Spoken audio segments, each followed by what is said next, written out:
All right, Michael, thanks for joining me here. And Thank you. a little bit about me and Michael. Actually, I got to know Michael from Jiu Jitsu uh, Yeah.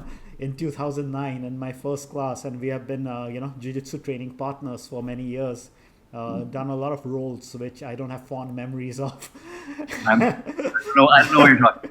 I don't know what you're talking about. But I learned a lot through those roles, and then we became colleagues, and we have also been working in the game industry for a very long time together. So, Michael, you have been in the field of UX design and, of course, also UI in the game industry. Now you're in academia. Can you tell us a little bit about yourself and how you got to be a UX designer in the game industry? Because back in our days, now we sound old, there Yeah. was not YouTube. I mean, you couldn't look up stuff and you could go like, do this to get into the game industry. A lot of Yeah. us landed by some coincidence. Yeah. So I'm no different. There was no plan on my part to go into the games industry at all. I played games, but that was about as far as I thought about it. I honestly didn't know where games were made. I assumed Japan, right? Somewhere far away. Not where I am at all.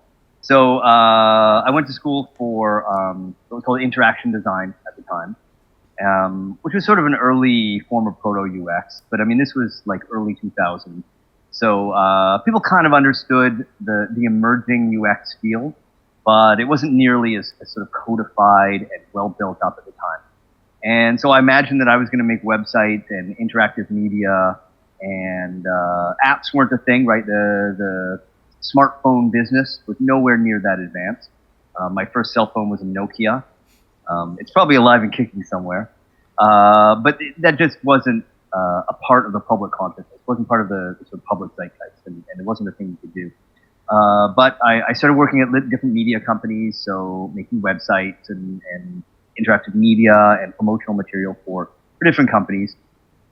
And so this is around 2001, 2002.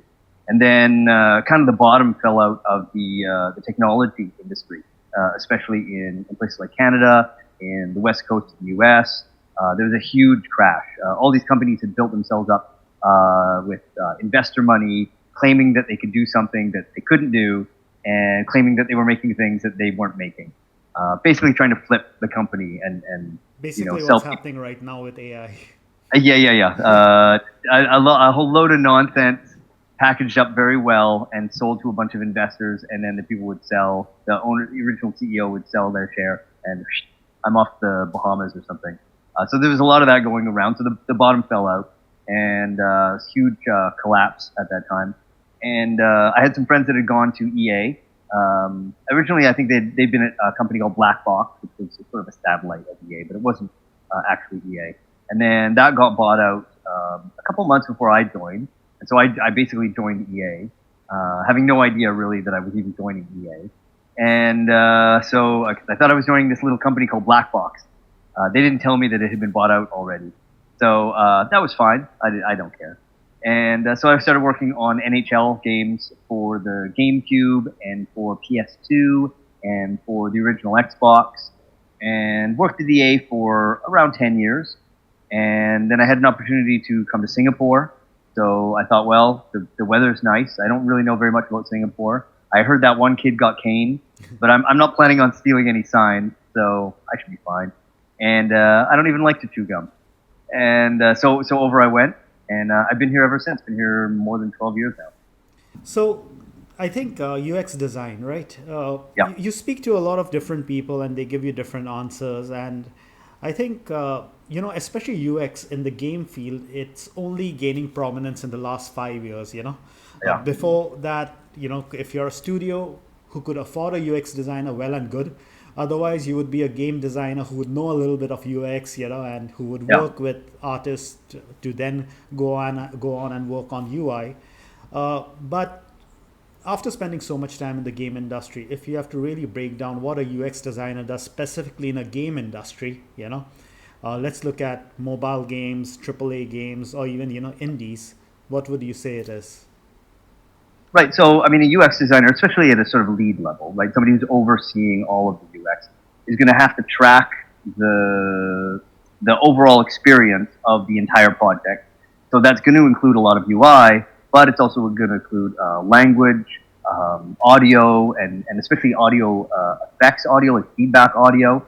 Not necessarily the background music, although that certainly if you're doing UX testing, you can test on the level of engagement. Did this make you feel more scared? Did this make you feel kind of relaxed? How did this particular section of BGM make you feel during gameplay? All the way to gameplay balance and really everything in between. I think that's probably what kind of separates us as UX designers from people that are really dealing more with applications and website, sort of conventional general audience UX.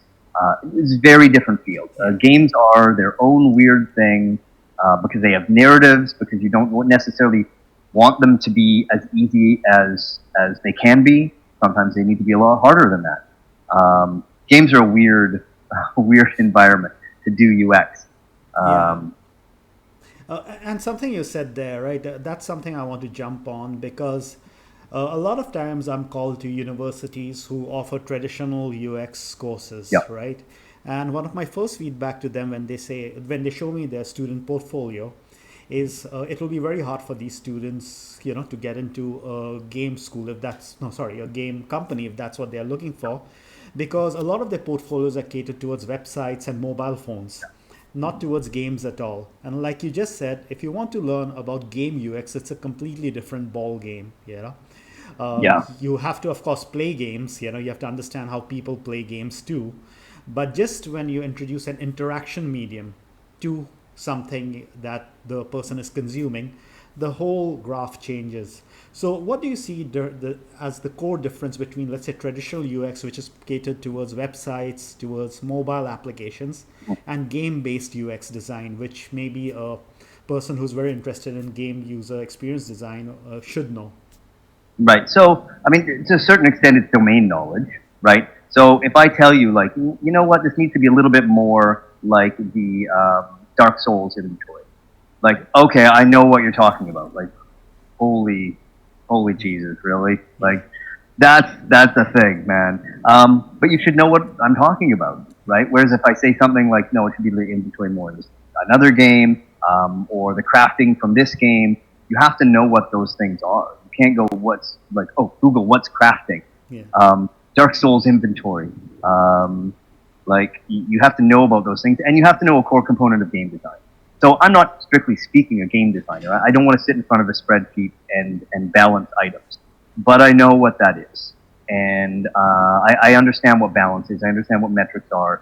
I understand how 2D levels get laid out. I understand how 3D levels get laid out. I understand things like intensity curve and pacing, why they're so important, what a difficulty curve is. I have a core domain knowledge about games, and I understand something about the game technology, right? I understand how game engines work. I understand how optimization of art works. A generally normal UX, somebody coming out of a UX program, not going to necessarily have that experience. So that's a big part of it, I think. Something I was thinking about before that really distinguishes game UX from ordinary UX, if you will, is that in general, enterprise software, applications, general audience apps, websites, they're very minimally branded, right? Because there's no narrative that's attached to them for the most part, right? A financial service app is just a financial service app, right? You've got the bank branding. Oh, we use red and gold, and we use this font, and it can't be bigger than this, right? There's some general restrictions on how they present themselves visually, but when you're talking about a game, especially something that's AAA, maybe something that's open world, something with a narrative, the branding is everything. The branding and the IP and the experience are one and the same thing. And so you have to really be able to work within a heavily branded piece of interactive media. You think about a movie or something, like that's a world with characters. It's a fictional environment. Games have the same thing. And you have to be very sensitive to aligning with that to understand how those work. You're not designing some generic app that has to work for everybody. You're designing a niche product that operates within a certain fictional world, and that IP, that brand, is paramount. Actually, it's the most important thing. Yeah. I think one of the things you said over there, where you're making something very niche, and there's a saying that I really like: if you're making a game for everyone, you're making a game for no one, because there are Yeah, so many genres, there are so many play styles. One of the challenges, probably in design or even in UX related to games over the years, has been the lack of attention to this idea that your target audience is this very specific audience. So, it's not as simple as, oh, it's just a casual gamer, so we are going to make hyper casual games and it's going to work. We yeah, got a lot of investors in gaming who just look at it as a money pit, which actually it's not. There are more failures than success, overall. Uh, and how much of this can be rectified by UX research, or user research? And if you are to conduct, let's say, for a new IP that's going to be released or that's in ideation, uh, user-based research, what would be some of the steps you would take? right. So, I mean, first of all, you have to really clearly identify who you think is going to be your target market, and be willing to change it, right? Because you have to start somewhere. So, if you do, you're exactly right. If you start trying to say, well, this will be for people who like the kind of games that we're making, does that person even exist? So yeah, you have to imagine a kind of person, and then you have to go out and with your hypothesis and try to gather research and see if this is even a thing that's possible. Right? Is such a person? Does this such a person exist? And always the right way to do that is really preliminary prototyping, early market research. Especially if you're a smaller company, you don't have the big amount of money to go out and do a lot of research yourself. You've got to sort of rely on what's out there already. You've got to look at existing products, go to sales information, anything that you can look at that suggests that there's a hole in the market and this type of person is hungry for your solution. But very much be ready to change. Just treat that as a hypothesis. You've got to, at some point, you just got to throw the dart and see where it lands. And it might land on nothing. So be ready to land on nothing and to pivot and find your market. And so always just, it's a little bit, unfortunately, like you close your eyes and you point your finger on a place in the map and you say, I'm going to go there. You might not end up there, but you'll end up somewhere. You'll end up at the right place. But you've got to decide, yep, I'm going to try to make this game for these people. And if they exist, I'm going to find some research. And if they don't, I'm going to find some research. Um, Something else that I see a lot of students or even younger UX designers be confused about. So, in the industry, right, and even in educational institutions, the terms UX and UI are thrown around like Right. interchangeable terms, where Yeah. they really should not be, because there's a process to it, right? One follows the other. Yeah. And what's the best way you would define with related to games? The difference between what a UX designer would do and what a UI designer would do. Now there are some unicorns who can do both, right? Yeah. And that's a rarity. But largely these are two different functional people, with two very different ideas. You can have a great UX designer who might not be a very good, artist, and that will affect the output of UI design if they try to do both. Yeah. Yeah. So, I mean, a UX designer is generally going to be much more about high level planning, deciding how screens or UI flow into each other, but not necessarily like do the buttons do a rollover or do they do a little flash? Are they going to be this size or that size? How big are the relative fonts? What are the fonts? They're not going to really deciding on any of those things. They're really going to be looking at making sure that the system is very functional. But that's sort of for the UI side of UX. In terms of gameplay, because we have this weird thing called gameplay. Apps don't have that, right? Websites don't have that. We've got gameplay. UX designers will also be, or should be, heavily involved in making sure that the experience of the game is properly balanced, that people are able to do it in the right way, right? Is it challenging enough? Is it too challenging? Is it really too easy? Are you excited to play this? Are you bored playing this? All these things are things that a UX designer can look into and can be a part of that process of refining, and that really sets us outside of standard UX, which obviously they don't have a gameplay aspect, right? It's almost all sort of the flow part of UI. In terms of being a UI designer, yeah, that's a much more sort of graphic design and to some extent interaction design related field where you're much more concerned with brand consistency, with things fitting any certain parameters you have, right? You're trying to build for some specific mobile platform. That mobile platform has certain restrictions on it. Font sizes can't exceed a certain size. They can't go below a certain size. Are we using the corporate colors properly? Is the logo being represented properly? What do the transitions and animations look like? All of that goes into the UX, but it's not the only part of the UX. And in terms of portfolio, let's say someone is trying to enter the industry, specifically games, right? And let's say it's based on UX design. Let's leave UI for the time being. Yeah. Uh, what's something you would look at if you're a hiring manager, in a graduate's portfolio? Because from my experience, UX design roles at a fresh level in the industry are very rare. Normally, you Yeah. would have more senior or mid-level roles. So if someone is just fresh out of a university, it's very hard to get a UX design role. And there Yeah. are many people who want to be in that role. Yep, especially in games. Yeah, Yeah, typically a game company, even a larger game company, might only employ one or two, maybe three UX designers, and that's it, right? And that person is or people are going to work on a variety of projects. So, I mean, the number one thing I would say is that do you understand the full UX process from start to finish? Can you speak about it intelligently? Can you present it? Because a lot of times, especially at gaming companies, you really need to sell this thing. They understand what game design is. They understand its value. They certainly understand software engineering. Like they know what that is, right? That's their comfort. That's their safe space. But UX design is still, in many cases, something that you kind of have to sell. We were talking about people's LinkedIn profiles and people claiming to be a UX evangelist. yeah.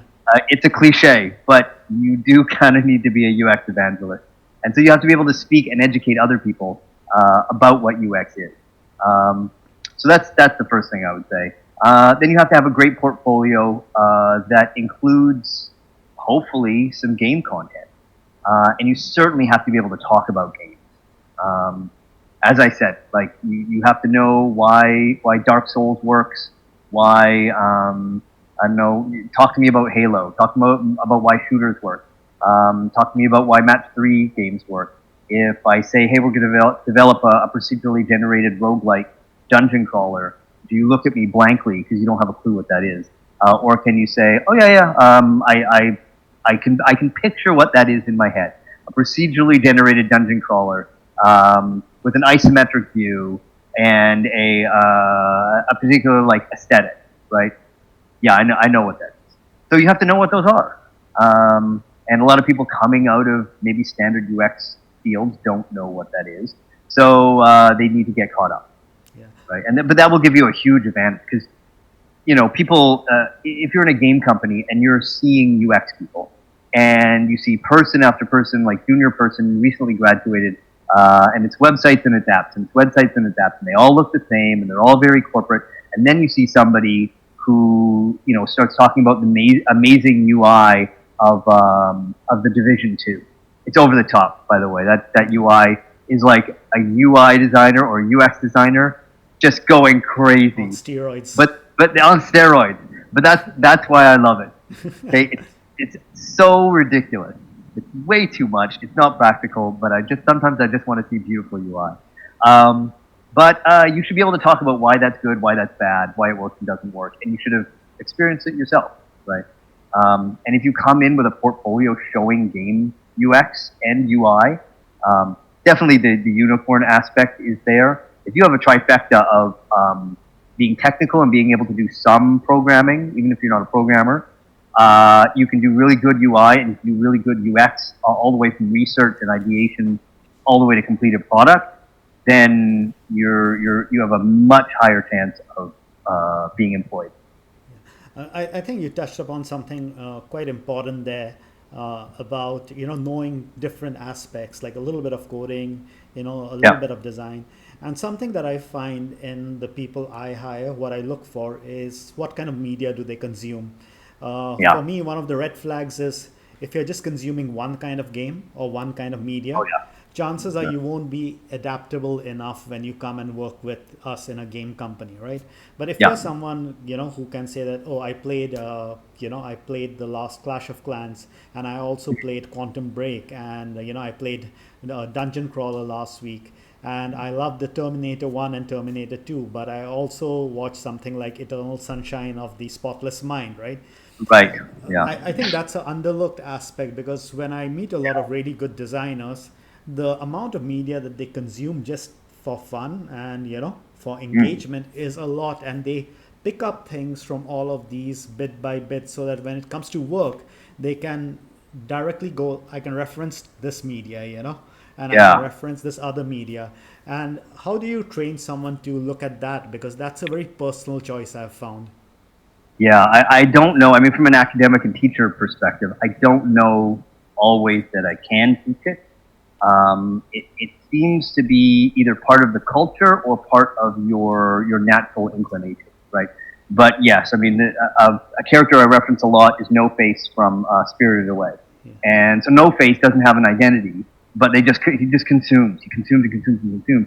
You need to be like No Face for media, right?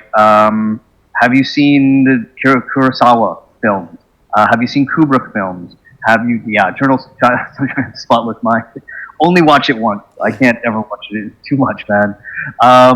But and you also have to watch like Lord of the Rings, and you have to have read these things, Yeah. right?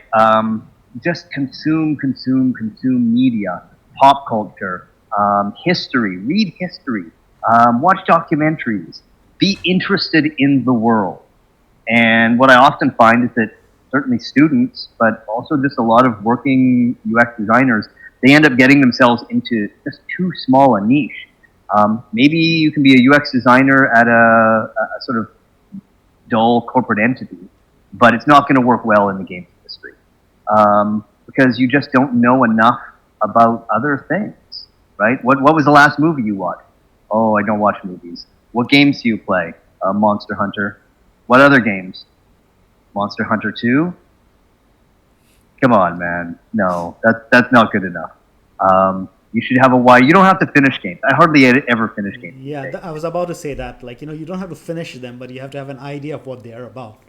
Yeah, yeah, and you have to stay on the cutting edge. Like Yeah. keep like I got games in my Steam account right now that I will play for a little bit, get a sense of what they are, watch some trailers, watch some gameplay. So at least I know if, when students come to me and they're like, "Oh, it's like this game and this game and this," I don't look like some old grandpa. Like, well, Duck Hunt was a pretty good game.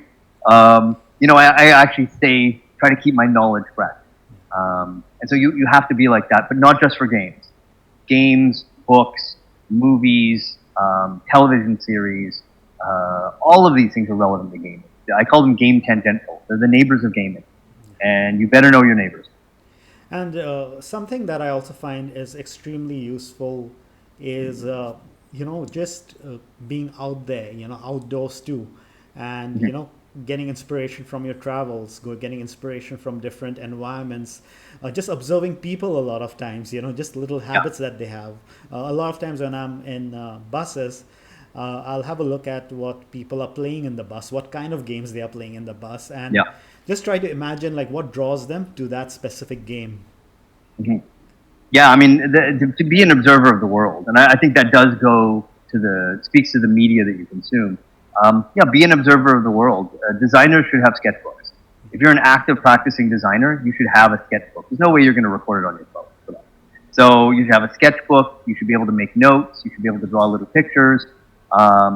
Something that I sort of picked up from Don Norman is that he imagines himself as kind of this bumbling moron. The kind of which I mean, the guy's a genius, right? But he imagines himself as this kind of bumbling idiot that like can't figure out why the coffee cup doesn't work right, and then he tries a door handle, but that is weird. It doesn't fit his hand properly, and then he's like buttoning his shirt. And I can't figure out the buttons and how do they work, and then he's trying to work the TV remote, and you have to get his wife to help him, and all of these things are clues that something is wrong.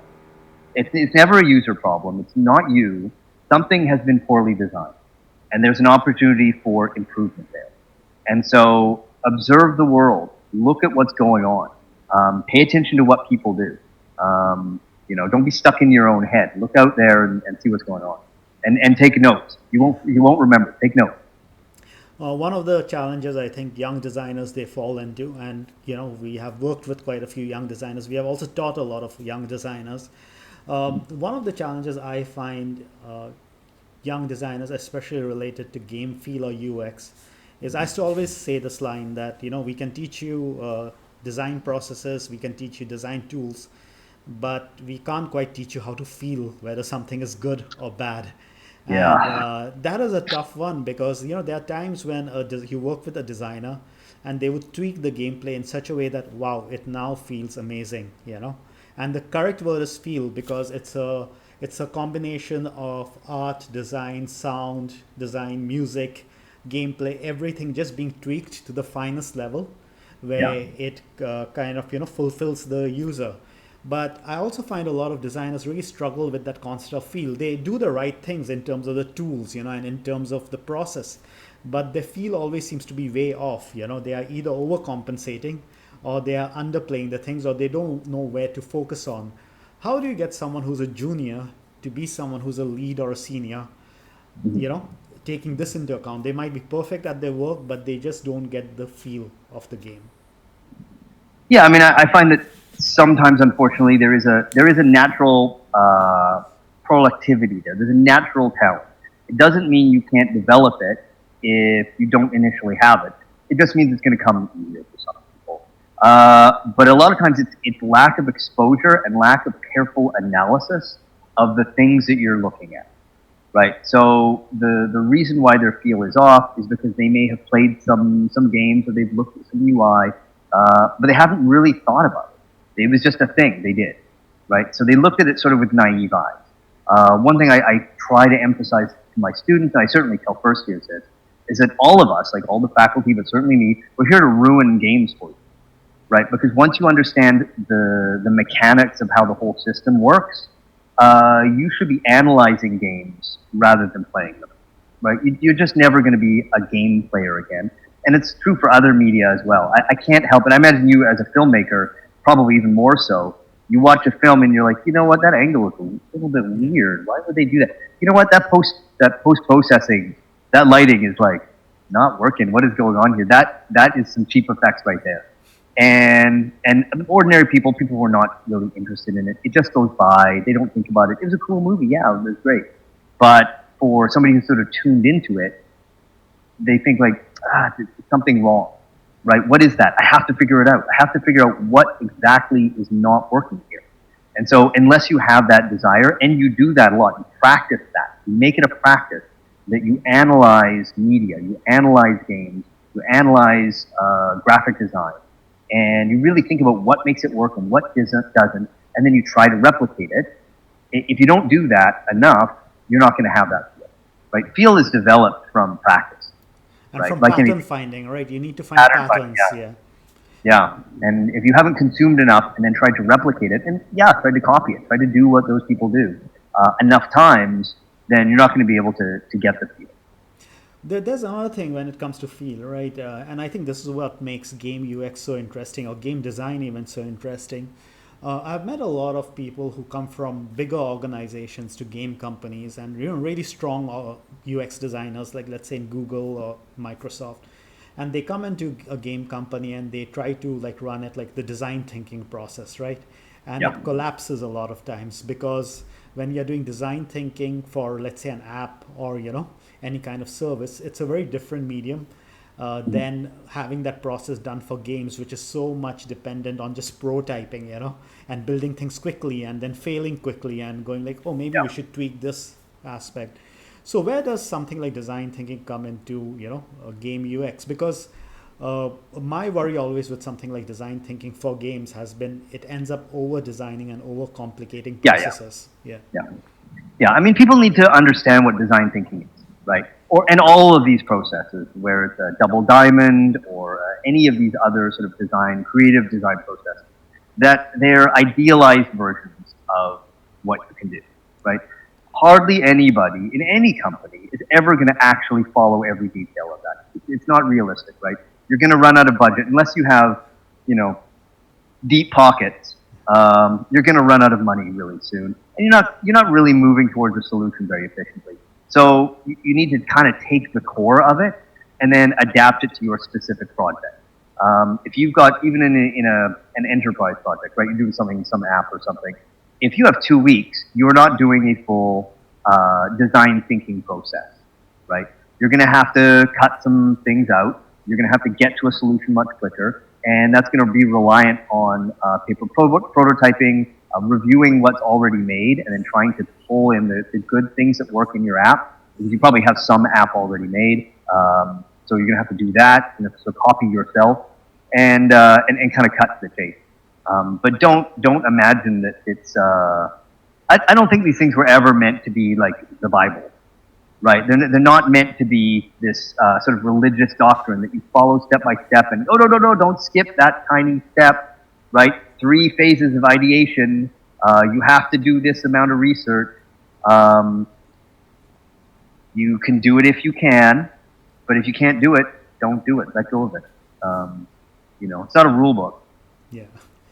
And in the current situation, right, the game industry, where it's going, I think when we got into the game industry, honestly, it was still a lot easier, to get in.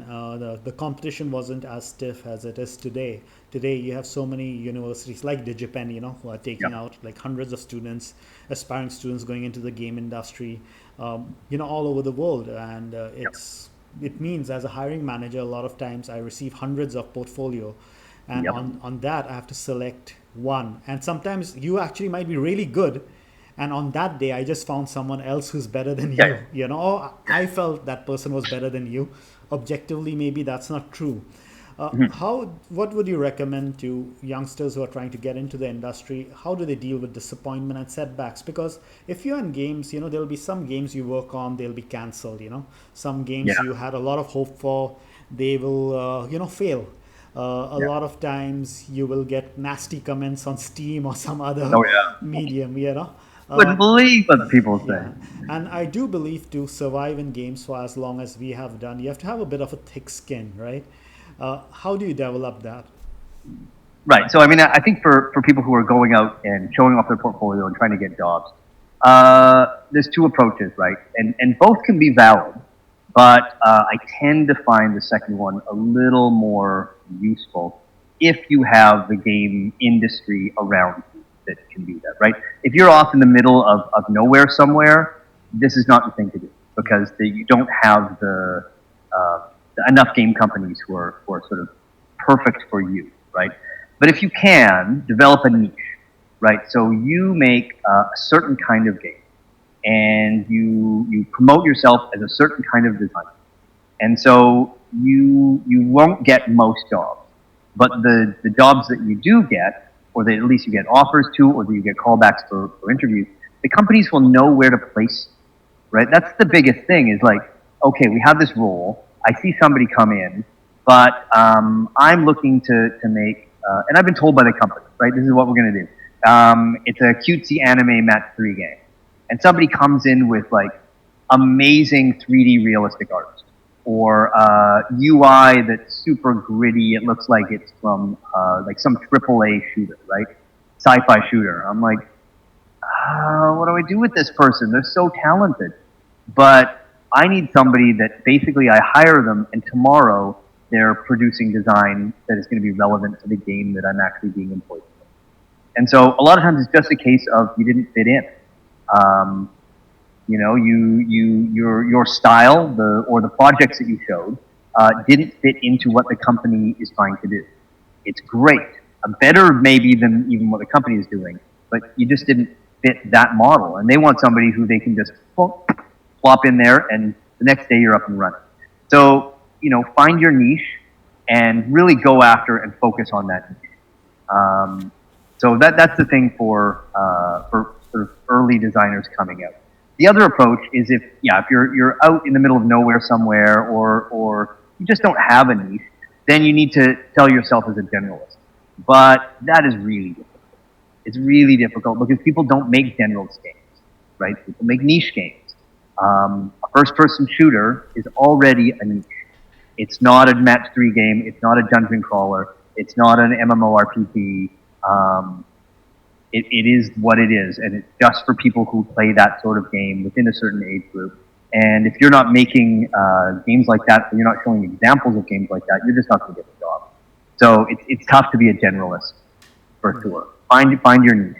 Yeah, I Yeah. also think it's really important where you can work in different kinds of game companies. I've worked in mobile, PC, and in arcades now.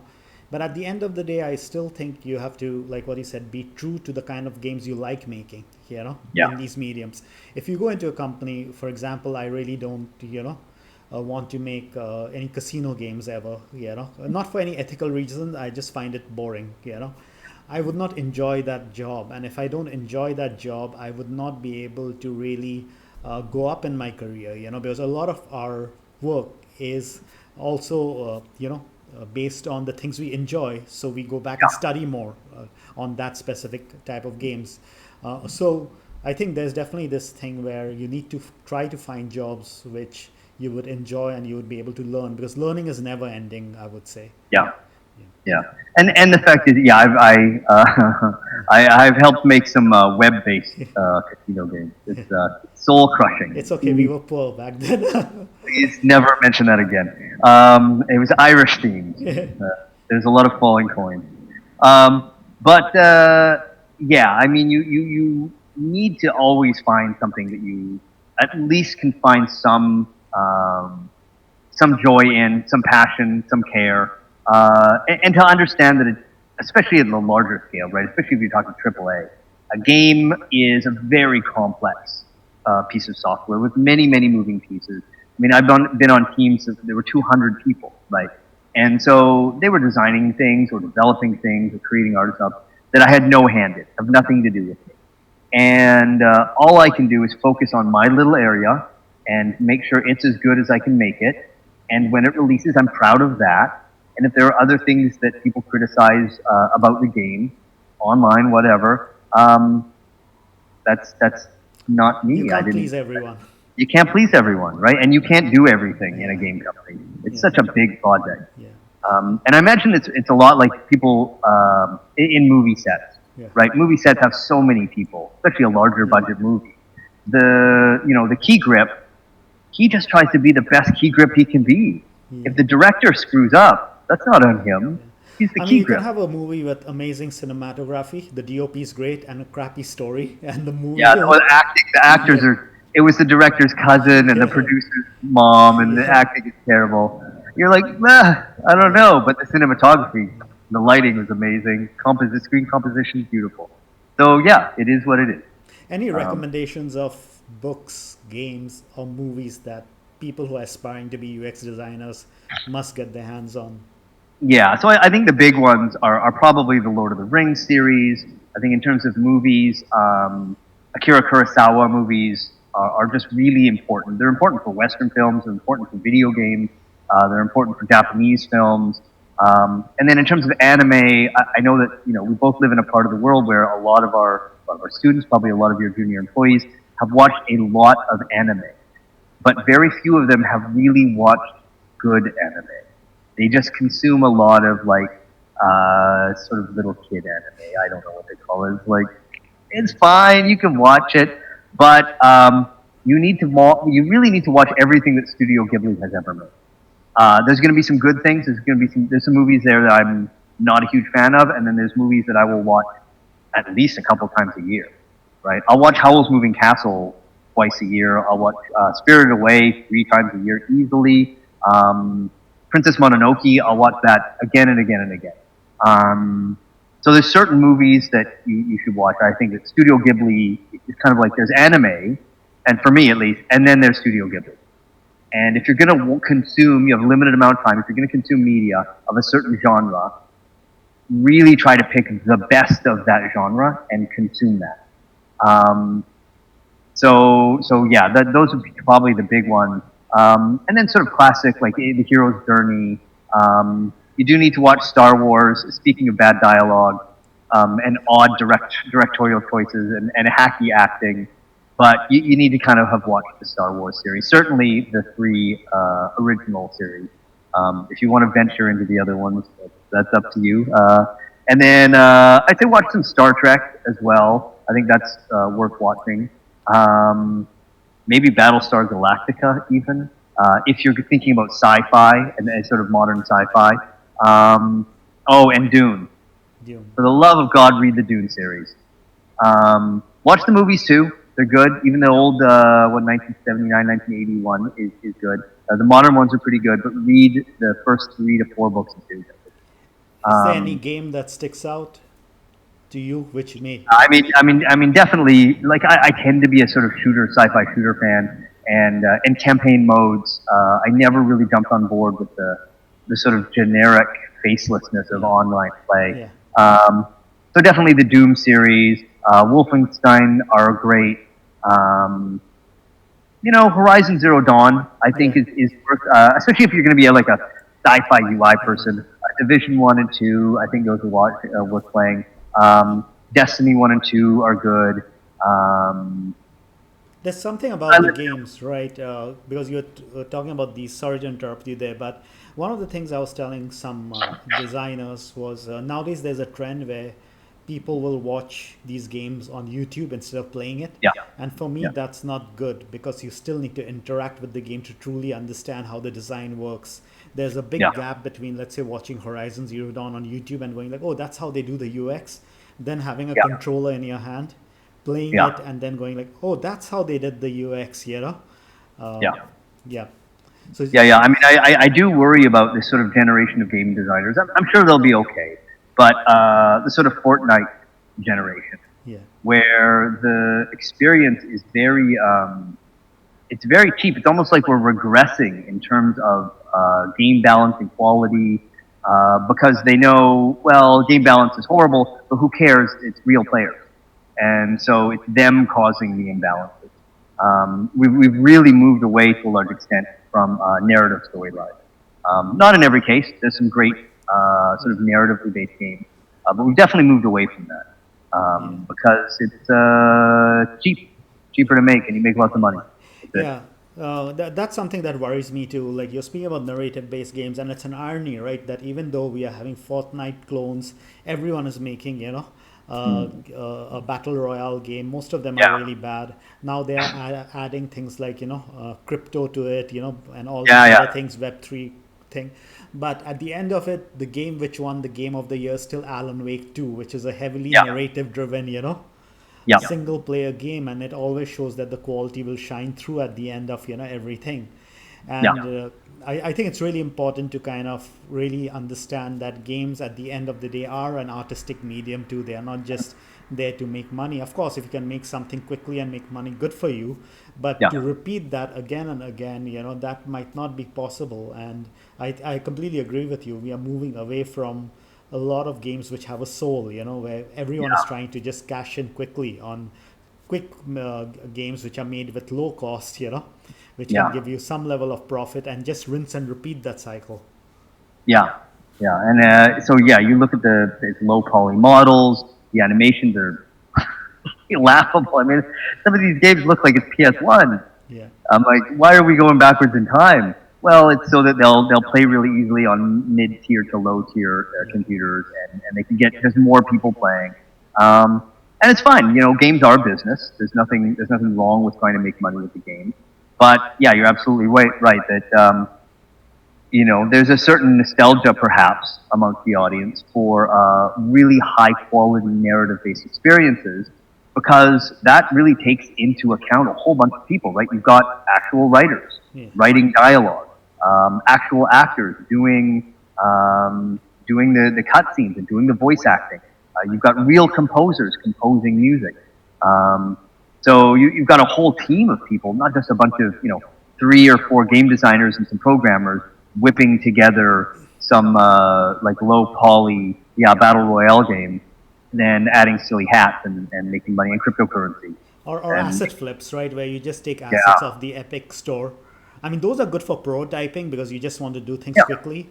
But yeah, I've noticed there's a lot of games now which are coming out, which are essentially asset flips. You take assets from all over the yeah, stores, you do very minor changes. You actually don't even have a game designer on board, and people think these would work. And when these crash, companies are surprised, like, oh, how come yeah. these crashed? Well, because you didn't put the effort into the right place. Yeah, you didn't make a good game. I mean, I don't know what to tell you.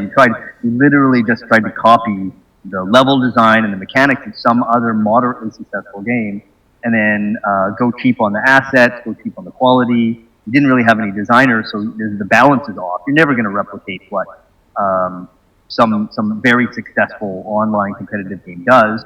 You do it in a very cheap and fast way, hoping to ka-ching, make that money, and yeah, it doesn't work out. I mean, I don't know what you thought was going to happen.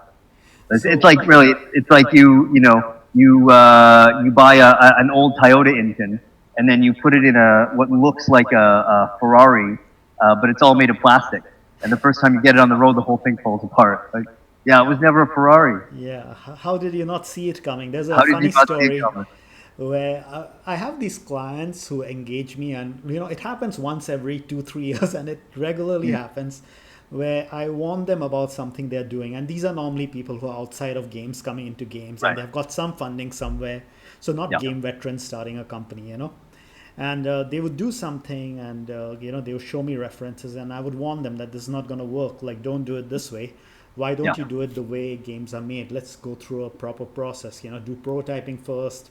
Don't Yeah. just do an asset flip. Do some level of mood boarding. Let's do game gyms. Figure out whether the game is interesting. And they're like, nah, we are gonna just take this template from Unreal Engine. Yeah. Oh God. 1 year later, it happens in so many cases. This is not just one case. The same client calls me back, after they have not taken my suggestion. And, I didn't care. I got paid, and after that, they Yep. went with their own team. And they I were told like, you. they were like, Rahul, actually, you were right, back then. Yeah.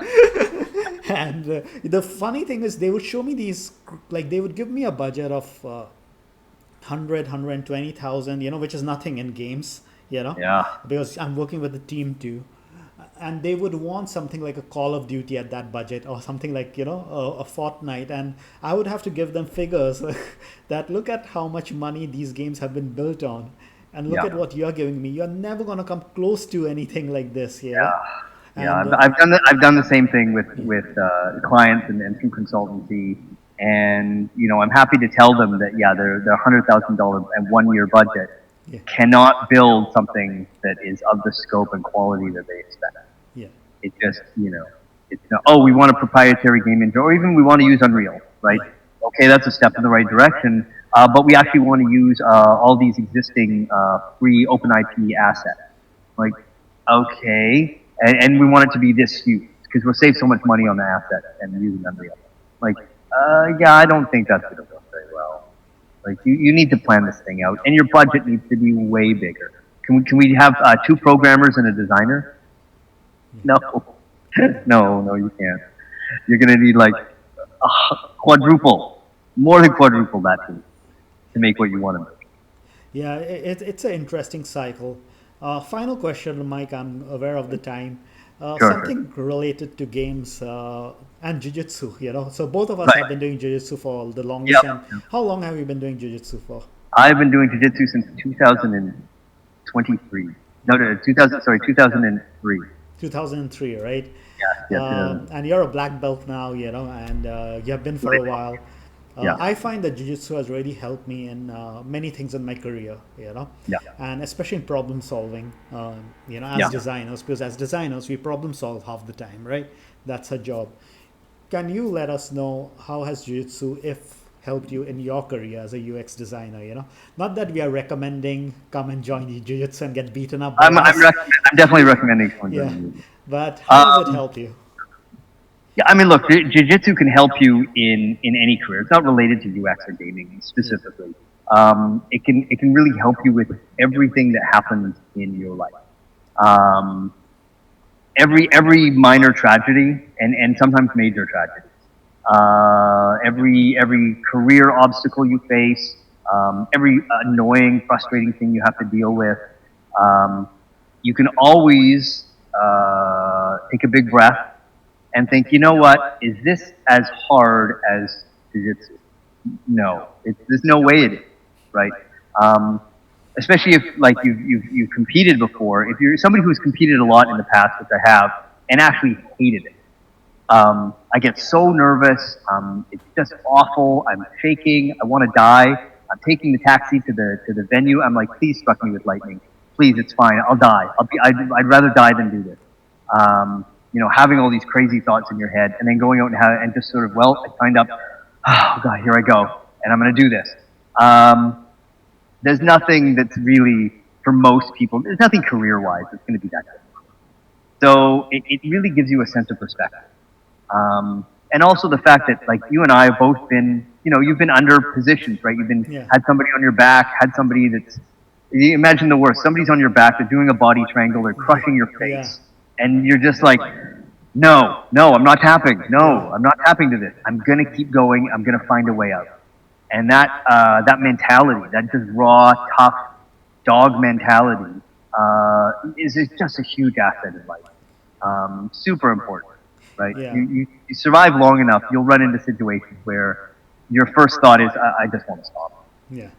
And then some other voice goes, nah, shut up, keep going. Yeah. You did that a horrible thing 2 days ago, right? There's blood on your face. Some guy's sweat was all in your mouth. You couldn't walk like later on, like broken. But you know what? I got out of it. Yeah. Or the round ended. Yeah. The round ended. That happens. The round ended. I think one of the fascinating things about jiu-jitsu and me and my journey as a designer, there are two things. One is, as game designers, as creative directors, you'll always be, your role is to solve the problem. And jiu-jitsu is really problem solving. Like I might be like rolling against someone and that person always has the better, of me. They just have my number. But gradually you find that, there's a chink in the armor, Maybe if I angle myself this way, maybe if I start the round, maybe not lying on my back, but trying to attack more, And it becomes this interesting thing that you keep going back to the problem as opposed to moving further away, Yeah. And I think It really is. Yeah, I mean, it presents, like, jiu-jitsu is really like a video game, right? I died, I tried again. I died, I tried again. Why? Because I just respawned. And I can try again, and I can try again, and I can try again, and I can explore. Oh, I tried the big boss this way, didn't work. Tried the big boss this way, tried every way. I look online, I saw information, I tried again, and finally, after however many times it took, I beat the big boss. Life, unfortunately, is often like that, and our careers are often like that. And so, rather than see a defeat as something, well, that's it, I was defeated, I'm done. It's like, oh, okay, that didn't work out, but there's 1,000 other approaches I can try. And I'll just keep trying all those approaches until something works. That mentality is hugely beneficial. Is there something between people who join the game industry and people who do jiu-jitsu? Are there a lot of them around? I think there is, actually. I think it's something about being a kind of nerdy, insecure teenager. Getting bullied a lot in school. Sorry, but it tends to move you, getting bullied a lot, called names. It tends to move you towards games, and it tends to move you towards jiu-jitsu. Bruce Lee, right? But you're the better, you're better off for it. Yeah. All right, Michael, thank you so much. That was really Cool. great. Cheers, man. All right, thanks. See you, Rahul.